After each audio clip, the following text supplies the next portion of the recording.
బట్టతలతో బాధపడుతున్నారా? ఆధునితనమైన పద్ధతిలో hair transplantation చేయబడును. Face clinic, Hyderabad. నమస్తే అమ్మా. నమస్తే అమ్మా.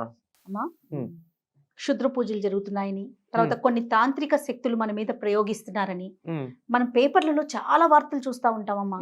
ఇప్పుడు అమావాస్య వస్తున్నప్పుడు కానీ అలాంటప్పుడు పలానా చోట ఏదో పూజ చేశారు, కొంతమందిని బలిచ్చారు, ఇలాంటివి ఎక్కువగా. అంటే ఎంత శాస్త్ర సాంకేతికంగా మనం అభివృద్ధి చెందుతూ ఉన్నా కూడా ఇలాంటి వార్తలను కూడా అడపాదడపా చూస్తున్నాం కదా. ఎక్కడో నిధి నిక్షేపాలు ఉన్నాయని చెప్పి తవ్వారని, అక్కడ నరబలి చేస్తున్నారని ఇలాంటివి వింటుంటాం కదా. చాలా పెద్దగానే వాటి గురించిన వార్తలు ఎక్కువగానే, అంటే సందర్భాలు తక్కువైనా వాటి గురించి చర్చలు చాలా వచ్చాయి. అవునవును. ఏంటమ్మా, కన్న పిల్లల్ని కూడా ఇవ్వటం, బలి ఇవ్వటం అనేసి, లేకపోతే చుట్టూ ఇరుగు పొరుగు వాళ్ళని కూడా బలి ఇవ్వటం, ఇలాంటివి చూస్తుంటాం కదా. నిజంగా వీటి వల్ల ఫలితాలు ఉంటాయని అనుకోవాలంటారా? ఇప్పుడు ఫలితం కనపడుతోంది కదమ్మా. వాళ్ళు జైల్లో కూర్చోవడం అనేది మొదటి ఫలితం. ఖచ్చితంగా అద్భుతమైనటువంటి ఫలితం మొదటిది కనపడుతోంది. అవును. అంటే ఎప్పుడు కూడా ఇవి ఉన్నాయా అంటే ఉన్నాయనే చెప్తారమ్మా. ఎందుకంటే ఎప్పుడైతే మనకి వెలుగుందో వెనకాల నీడ కూడా ఉంటుంది. ఆ నీడని పట్టుకుని దాని మీద ఆశపడేటటువంటి వాళ్ళు ఉంటారే, దానిలో ఉండేటటువంటి వాళ్ళు ప్రయత్నం చేస్తారు కానీ ఫలితాలు పూర్తిగా ఉండవు. వెలుగుకున్నటువంటి ప్రభావం కానీ ఫలితం కానీ నీడకిను చీకటికి ఉండదు. వాటి ఫలితం ఎట్లాంటిదంటే, బాగా దురద పెడితే గోక్కుంటాం అనుకోండి, వద్దనుకున్నా చేస్తాం కదా. ఆ ఉపశమనం ఎట్లా ఉందో అట్లా ఉంటుంది అంతే. కానీ తర్వాత పుండు పడుతుంది. అది నేను చెప్పేది, అందుకే దీని ఉదాహరణ ఇచ్చా నేను.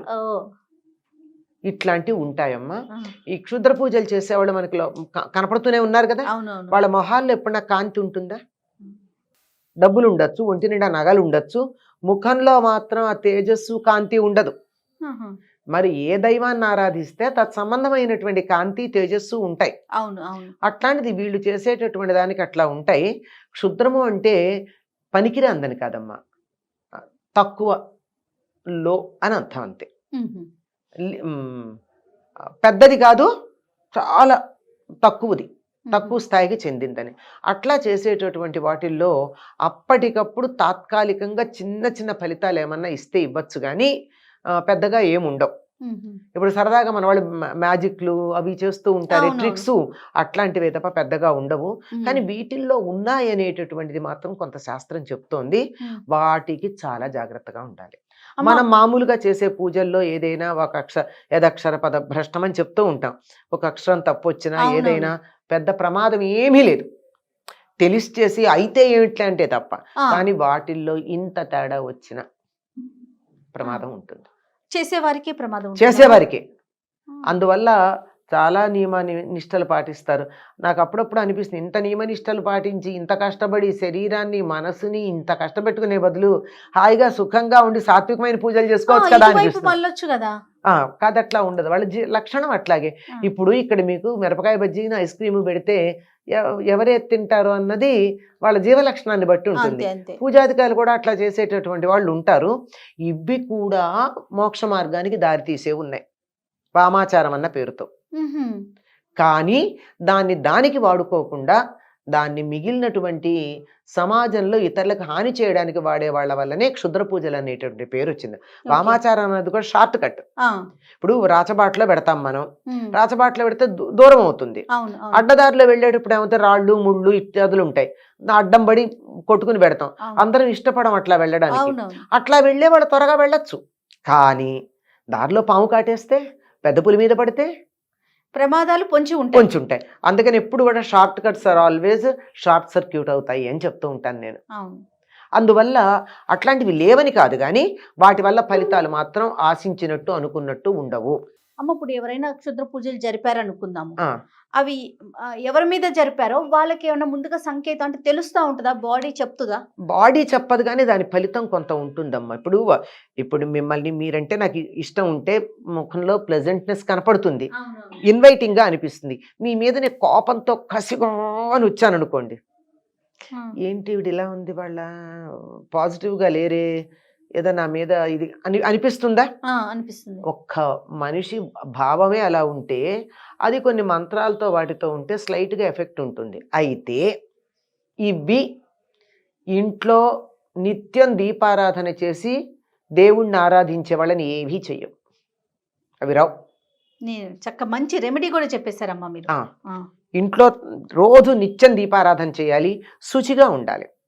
నేను దీపం పెడతా కానండి, వాళ్ళు ఆలస్యం అయిపోయింది, లేటుగా లేచాను, ముందర దీపం పెట్టి తర్వాత స్నానం చేస్తాను అనే పద్ధతి కాకుండా శుచిగా శుభ్రంగా ఉండాలి, శుచిగా ఉండి, ఎందుకంటే అవి శుచిగా ఉన్న చోటకి కొన్ని రావు కదా. అవును అవును, క్రిమికీటకాలే రావు, ఇవి ఎలా వస్తాయి, ఇవి రావు. కనుక శుచిగా ఉండే ఇంట్లోనూ, దేవుడికి రోజు దీపం పెట్టే ఇంట్లోనూ, పూజ చేసే ఇంట్లోనూ రావు. తర్వాత స్ట్రాంగ్ మైండ్ ఉన్నటువంటి వాళ్ళని ఏం చేయలేవు ఇవి, బూమరాంగ్ అవుతాయి, వెనక్కి పడతాయి. అంచేత మైండ్ స్ట్రాంగ్గా ఉండాలి, భగవంతుడి మీద విశ్వాసం ఉండాలి, పూజలు చేయాలి. ఇవేమీ చేయవమ్మా. ఇవి లేని వాళ్ళకి ఎక్కడో ఎవరికో చేశారంటూ కూడా మనకు వచ్చినట్టు ఉంటాయి, భయం వల్ల. అంచేత భయం ఉంటేనే వచ్చి పట్టుకుంటాయమ్మా, లేకపోతే పట్టుకో. పలానా మంత్రం చదువుకుంటే కొంతమందికి నిజంగా మీరు అన్నట్లుగా ఎక్కడ ఏదైనా విన్నా కూడా అమ్మో నా దగ్గరకు వస్తుందేమో ఆ శక్తి, అది నన్ను ఆవహిస్తుందేమో అలా భయపడుతూ ఉంటారు. అదేదో ఒక రకమైన సైకాలజీలో అదేదో అంటే ఒక రోగం గురించి వినంగానే మనకి మరీ ఎక్కువగా అయిపోయింది ఈ సోషల్ దాంతో ఏమిటంటే ఇదో డయాబెటీస్ లక్షణాలు అన్నారు అనుకోండి. ఒకరోజు కొంచెం ఎక్కువ దాహం వేస్తే నాకు డయాబెటీస్ వచ్చేసింది ఏమని టెన్షన్ పడి డాక్టర్ దగ్గరికి వెళ్ళే వాళ్ళు ఉంటారు. అవును అవునవును, అది కదా. అట్లాంటివి ఉన్నటువంటి వాళ్ళు వీటిని గురించి వినకుండా ఉండడం మంచిది. విన్నారు అంటే వాళ్ళు వచ్చేస్తుంది అనుకుంటారు, నాకే వచ్చింది అంటారు.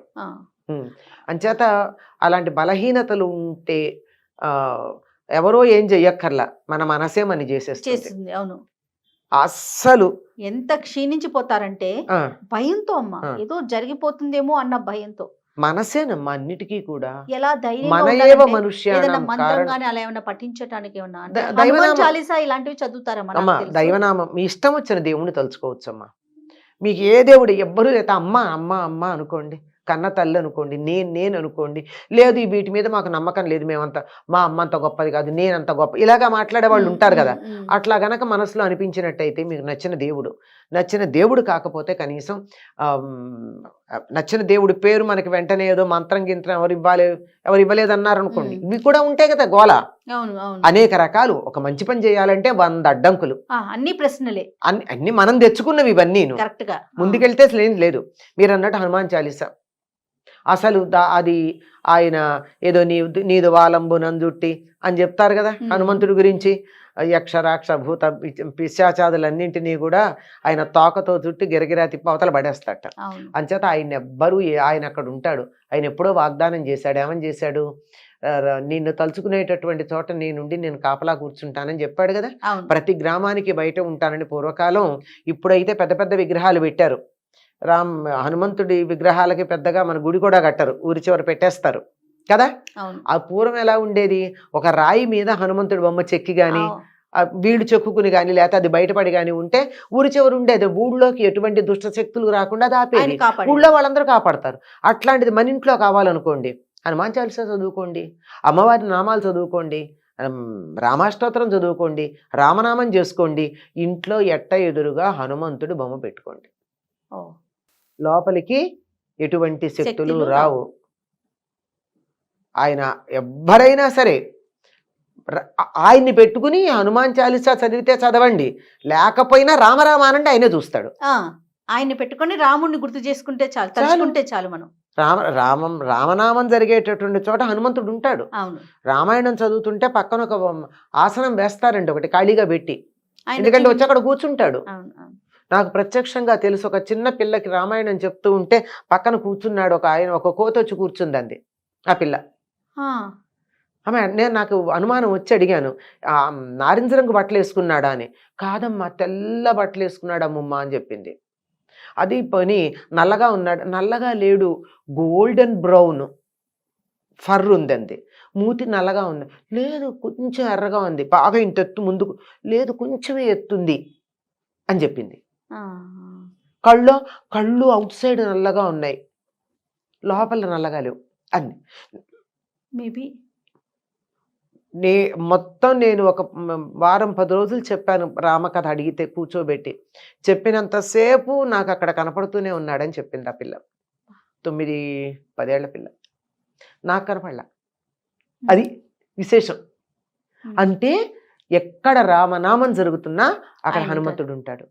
మరి హనుమంతుడు ఉన్న చోట ఏమీ ఉండదు కదా. తెచ్చుకోండి చిన్న బాలరామాయణం. బాలరామాయణం ఉంది కదా, మొదటి సర్గ 100 శ్లోకాలు ఉంటాయి, అది చదవండి. మొత్తం రామకథ అంతా ఉంది. లేదు నామరామాయణం ఉంది, అది చదవండి. లేదా హనుమాన్ చాలీసా చదవండి. ఇది ఏదీ లేదన్నట్టయితే రామనామం చెయ్యండి. ఏ శక్తులు రావు. అవి లేవు అండం మాత్రం అసత్యమమ్మా. ఉన్నాయి, మన దగ్గరికి రావు. అంతే. ఇప్పుడు గాలిలో కరోనా వైరస్ లేదా? ఉంది కదా, మన దగ్గరికి రాదు. అంతే. మన రక్షణ కవచం పెట్టుకున్నాం. అవును. అంచేత అన్ని మంచి ఉన్న చోటల్లా చెడు ఉంటుంది. అమృతం వచ్చిన చోట హాలాహలం కూడా వచ్చింది. అట్లా అన్నీ ఉంటాయి. మన దగ్గరికి రాకుండా మనం జాగ్రత్త పడాలంతే. రైట్. నమస్తే అమ్మా. నమస్తే అమ్మా.